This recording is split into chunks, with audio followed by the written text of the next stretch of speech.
নমস্কার এভরিওয়ান, সবাইকে ওয়েলকাম করছি নতুন একটি রেসিপি দেখার জন্য। আশা করি আপনারা সবাই ভালো আছেন এবং সুস্থ আছেন।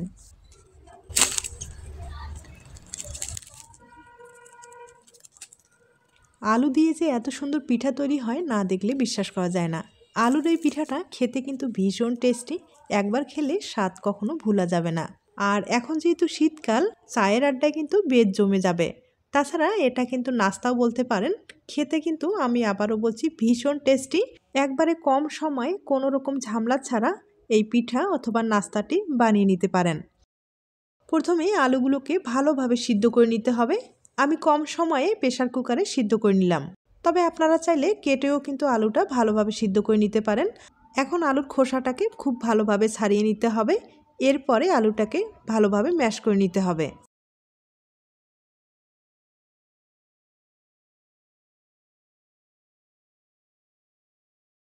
আলুটা কিন্তু অনেক গরম রয়েছে, তাই একটা স্টিলের গ্লাসের সাহায্যে আমি খুব ভালোভাবে ম্যাশ করে নেব। আর এখানে একটা ছোট্ট টিপস বলি, যেমন আলুটা পুরোপুরি যখন গরম থাকবে সে অবস্থায় কিন্তু ভালোভাবে ডোটা তৈরি করে নিতে হবে, তাহলে কিন্তু ডোটা পারফেক্টভাবে তৈরি হবে। এখন যেটা করতে হবে, এখানে কিন্তু আমি সুজি দিয়ে দিব। প্রায় 100 গ্রামের মতো সুজি দিয়ে দিব, আর লাগলে পরে দেওয়া যাবে। তবে ঘরে যদি সুজি থাকে সেক্ষেত্রে সুজি দিয়ে দিবেন, অথবা চালের গুঁড়োও ব্যবহার করতে পারেন। আর সুজি অথবা চালের গুঁড়ো এগুলো যদি কোনোটাই ঘরে না থাকে সেক্ষেত্রে আটা অথবা ময়দাও ব্যবহার করতে পারেন, তবে পরিমাণ মতো দিতে হবে। আমি স্বাদ মতো লবণ দিয়ে দিলাম। খুব ভালোভাবে মেখে একটা ডো তৈরি করে নেব। আর এখানে কিন্তু কোনোভাবে জলটা ব্যবহার করা যাবে না, তবে আপনারা চাইলে এখানে একটু গোলমরিচের গুঁড়ো অথবা জিরের গুঁড়ো ব্যবহার করতে পারেন।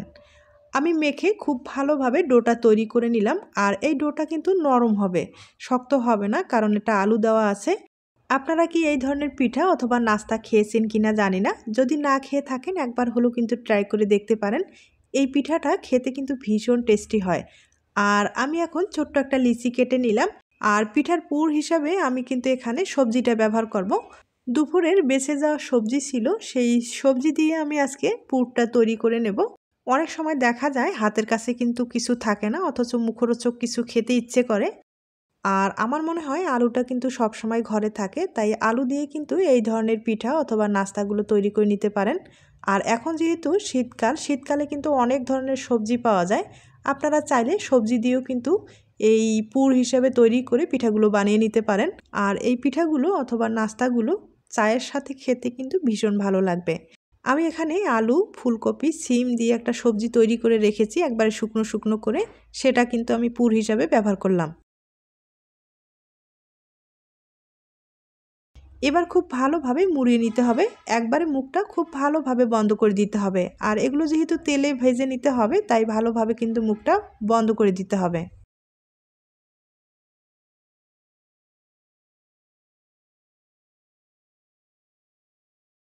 পিঠাটা খুব ভালোভাবে তৈরি করে নিলাম। এবার আপনাদের ডিজাইনটা তৈরি করে দেখিয়ে দিচ্ছি। আমি আগে থেকেই 4টা কিন্তু তৈরি করে রেখেছি। এরপরে একটা পিঠার ডিজাইন আপনাদের দেখিয়ে দিচ্ছি। তার জন্য শন লাগবে, আর শনের সাহায্যে আমি খুব ভালোভাবে ডিজাইনটা তৈরি করে নিচ্ছি। আর এটা কিন্তু একটু দেখে বুঝে নিলে সবচেয়ে বেশি ভালো হবে।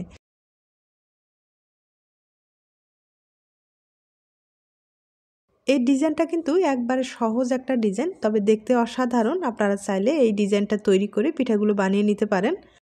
এই ডিজাইনগুলো কিন্তু সম্পূর্ণ একটা মনের ব্যাপার।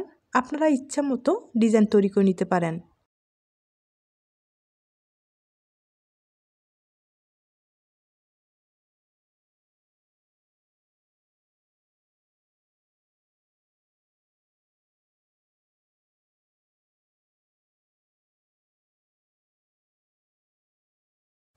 পিঠার ডিজাইনটা আমি তৈরি করে নিলাম।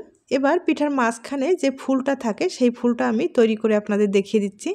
ছোট্ট একটা লিচি কেটে নিলাম, আর হাত দিয়ে কিন্তু একটু সমান করে নিচ্ছি। এরপরে গোল করে কেটে নিতে হবে। আমি ছোট্ট একটা কুকি কাটা দিয়ে কেটে নিচ্ছি।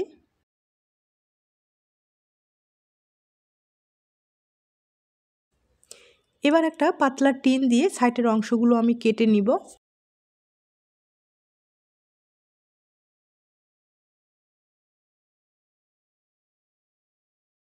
এবার হাত দিয়ে ফুলের শেপটা তৈরি করে নিতে হবে। আর আঙ্গুলে হালকাভাবে চাপ দিলে কিন্তু এরকম ফুলের একটা ডিজাইন তৈরি হচ্ছে, হয়তোবা দেখে বুঝতে পেরেছেন।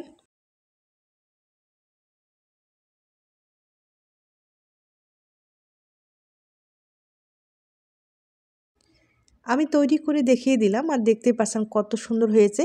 এবার পিঠার মাঝখানে দিয়ে দিতে হবে। আর শুধু দিলে হবে না, এখানে কিন্তু একটা লং দিব। লংয়ের যে মাঝখানে গোলটা আছে সেটা কিন্তু আমি বাদ দিয়ে দিচ্ছি। আর ওটা কিন্তু একটু ঝাঁঝালো হয়, শুধু আমি লংটা নিয়ে মাঝখানে দিয়ে দিব। আর এভাবে দিলে পিঠাটা কিন্তু দেখতে ভালো লাগবে, আর পিঠাটা ভাজতে গেলে খুলে আসবে না। একইভাবে কয়েকটা আমি তৈরি করে নিলাম, একবার দেখিয়ে দিচ্ছি। এবার কিন্তু এই পিঠাগুলো তেলে ভেজে আপনাদের দেখিয়ে দিচ্ছি। এই পিঠাগুলো ভাজার ক্ষেত্রে তেলটা কিন্তু হাই হিট করে গরম করে এরপরে ভেজে নিতে হবে। আর এভাবে ভেজে নিলে পিঠাটা কিন্তু একবারে মুসমুসে হবে, খেতে ভালো লাগবে।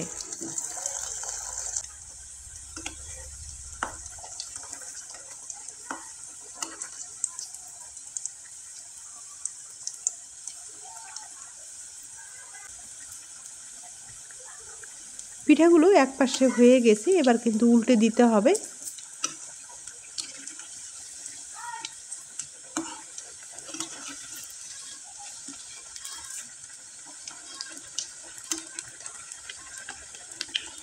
এই পিঠাগুলো কিন্তু একটু সময় নিয়ে ভাজলে একবারে মুসমুসে হবে, খেতে ভালো লাগবে। আমি আবারও রিকোয়েস্ট করব, এই পিঠাগুলো খেতে কিন্তু ভীষণ টেস্টি। আপনারা একবার হলেও বাড়িতে ট্রাই করে দেখতে পারেন।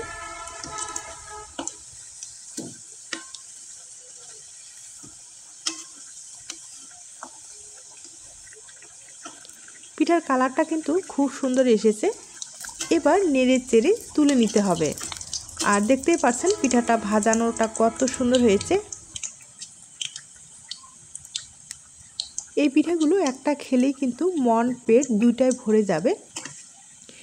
আমার এই সহজ সরল পিঠা রেসিপিগুলো আপনাদের কাছে যদি ভালো লেগে থাকে, আমার চ্যানেলে কিন্তু অনেক ধরনের পিঠা রেসিপি দেওয়া আছে, আপনারা চাইলে একবার হলেও চ্যানেলটি ভিজিট করতে পারেন। এবার একটা পিঠা আমি ভেঙে দেখিয়ে দিচ্ছি, আর দেখতেই পাচ্ছেন পিঠাটা কতখানি লোভনীয় হয়েছে, একবারে কিন্তু খাস্তা হয়েছে।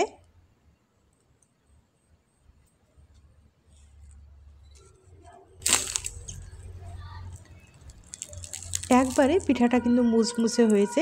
আর এই ধরনের পিঠাগুলো খেতে কিন্তু ভীষণ ভালো লাগবে। তাইলে আজ এ পর্যন্ত, নতুন কোনো রেসিপির সাথে আবার দেখা হবে। আর নতুন রেসিপির জন্য সবাইকে আমন্ত্রণ রইল, সবাই ভালো থাকবেন। নমস্কার।